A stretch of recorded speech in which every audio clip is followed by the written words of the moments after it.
I'm an analog man in a digital world.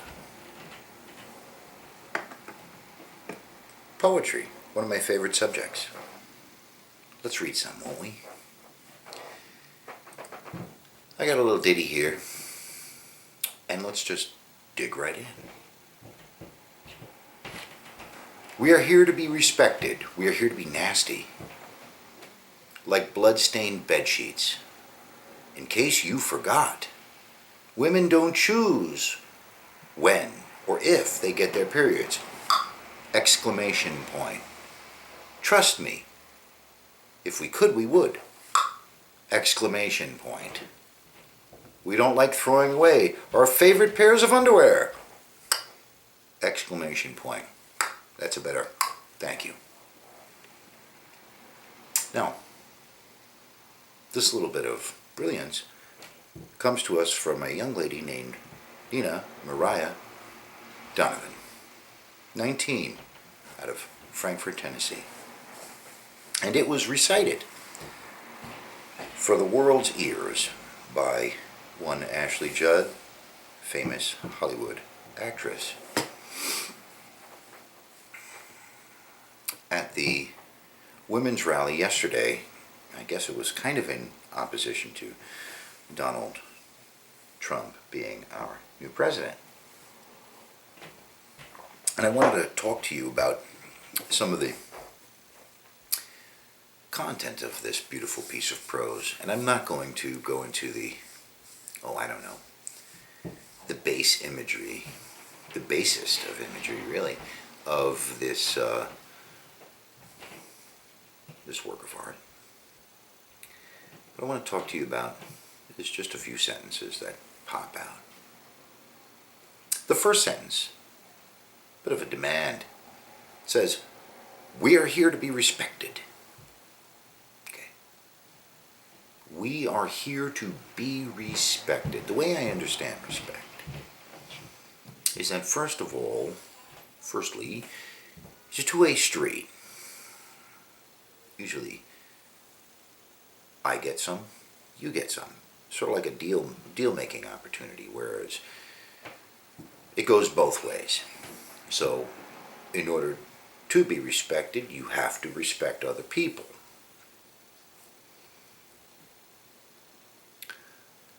The second thing I understand about respect is that it's earned. So, the whole idea that it says, we are here to be respected, and by the nature of you being there, wherever you may be, or on the planet, or wherever you automatically get it, is ridiculous. You have to be, it has to be earned, right? If you were to say to me, we demand to be respected, and I would say, oh, okay, I respect you, what value is that? Is that of any value to you? Did I grant you anything? By going, yep, sure, there you go. Here's a bucket of respect for you. There you go. Eat up. Delicious. How you enjoying that? Good? Good. When that's finished, ask me for more, and I'll give you some more. Some got on your chin, wipe it off. What good is it? Right? Is that very fulfilling? Does it fill you up? No. Respect has to be earned. Right? So, if I were to walk into a, lesbian for equality meeting, okay, and walk in there, better yet, let's backtrack a little bit. By the we are here to be respected. It says that women are here to be respected. She's talking about women in this poem. She's appealing to women. She's declaring they are here to be respected. So the we in this instance means women. Okay. And then she talks about the fact that she bleeds. And therefore, she should be respected because they bleed. Well, if I were to walk into a, what was it, Lesbians for Equality meeting, and jump in the middle of this meeting and walk in and go, I have balls. I demand respect. They would have every right to tell me to get the fuck out of here. This is not for you. Beat it. Okay. If I were to walk into that Lesbians for Equality meeting and talk to them and say, okay, listen, I'm working on something here. I believe in lesbian rights, and we had a dialogue, and even if we disagreed all the time, we had a dialogue between each other, and I got to know them as individuals. They may or may not respect me. In other words, depending on if it were a two-way street, it would take time. In other words, these things take time. It's time plus some other ingredients that earn respect. You don't just demand it and expect it in return. Now, the nature of respect demands that it's a two-way street, right? So, if I were to go to this lesbian meeting and they had signs on the wall saying, men suck, no men allowed, men are crap, whatever it says. In other words, they didn't respect me. In other words, there was no reciprocal nature. Then I would have every reason to say, hey, go fuck yourselves. I don't respect you either. Go fuck yourselves. Get out of here. You get out of here. I'm leaving, or whatever. I remove myself from there. I don't have to respect them. So the whole idea that you're demanding something is ridiculous. You have to earn it, and it has to be reciprocal.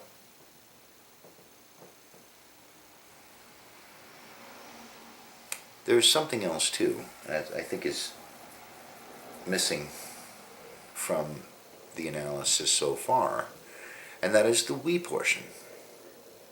We are here to be respected. Now, my process for earning my respect, and I would kind of expect this from civil society, in other words, societies that are not based on, I don't know, thievery or something like that, value systems that are like thieves may have a value system where it says, okay, in our circle of thieves, our value system says you can't steal from other thieves, right? They have their own set of values. Values change depending on what group you're in, right? But I think in normal society, civil society, on the day-to-day, we expect certain behavioral norms. One of these is virtue. And to earn my respect, you have to act virtuously. So, and someone who has acted virtuously over a period of time has character. So someone of good character is someone I'm going to respect. Someone of bad character, I'm not going to respect. Good character, and there's really no such thing to me as bad character. Really, bad character means over a lifetime or whatever. But to me, there's character. He's got character. We don't even have to say good or bad. We say somebody's got character. So somebody with character, I respect. A woman of good character, I'm going to respect. Character is a lifetime of virtues built up.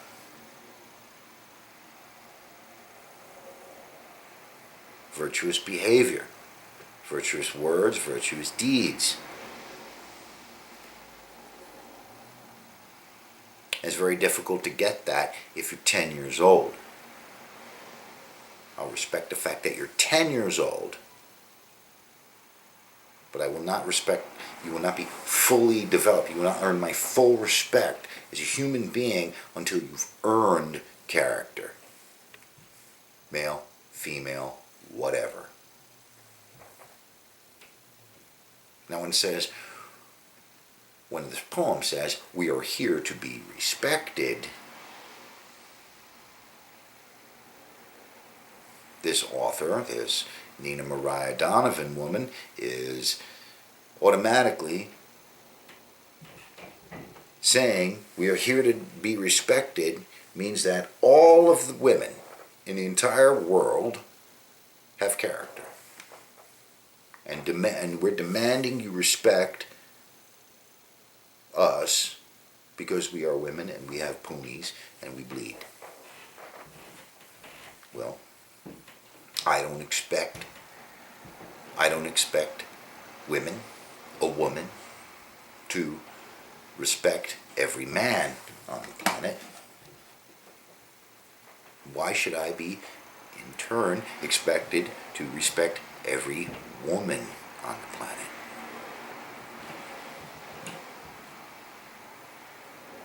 Now, there's a famous quote by Dr. Martin Luther King. If I don't get every single word right, sorry, but it's close enough.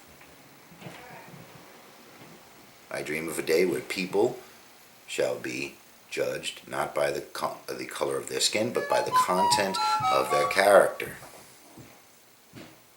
Now, since we can't judge groups of people, it would be wrong for me to judge a group of people if I were to say, for instance,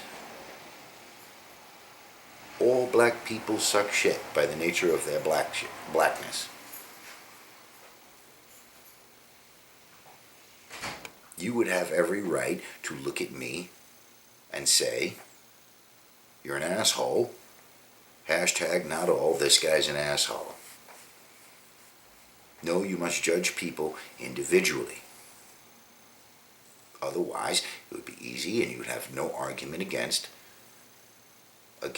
me going out and as a police officer and racially profiling every single person that did not look like me.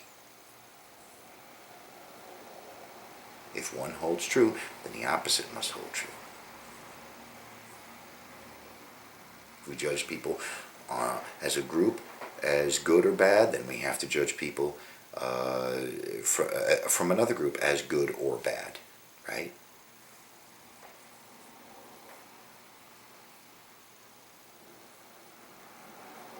So Dr. Martin Luther King is talking about individuals, but he's also talking about the responsibility of character, of building character. Yeah. So, let me tell you a few things that I've seen from women's movement recently. And you tell me if the criteria has been met that you reasonably expect respect based on these incidences. I've seen reporters spit on, mocked, punched. I saw signs yesterday, for instance, saying things like men suck, rape culture, patriarchy. I saw heaps of abuse poured out by public speakers.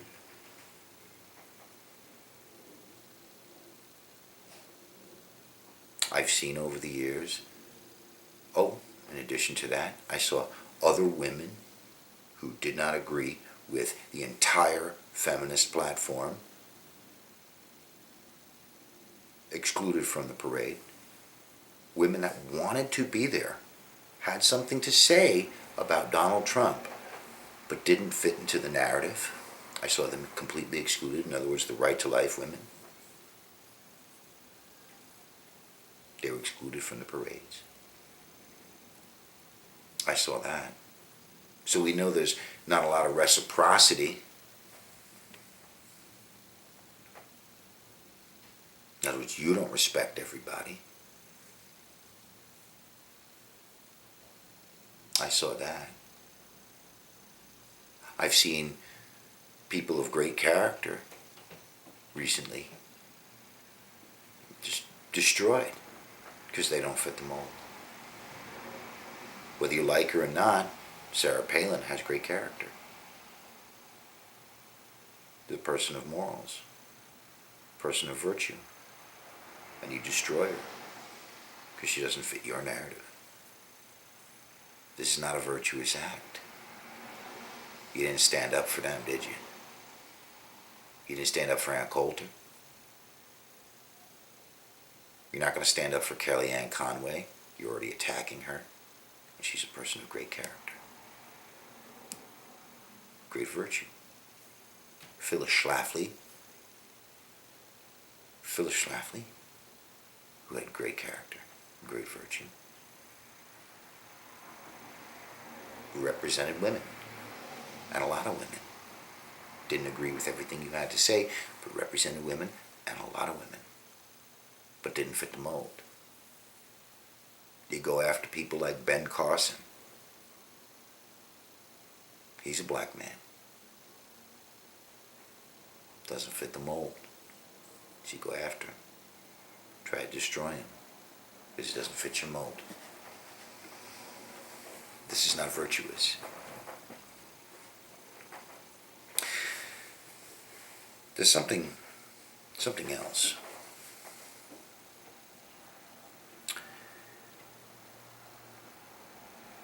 Were I selling you an anti-smoking product, something like a pill, let's say, and I was a pitch man. No, I was the inventor. I was the brains behind that. And I got on camera, and my commercial went something like this. I had a big cigarette hanging out of my mouth. And at the end of that cigarette was a giant long ash. And I'm going, I tell you, my product, stop smoke. Within a week, you're going to quit. 3 easy payments of $99. And you saw me smoking. Would you buy my product?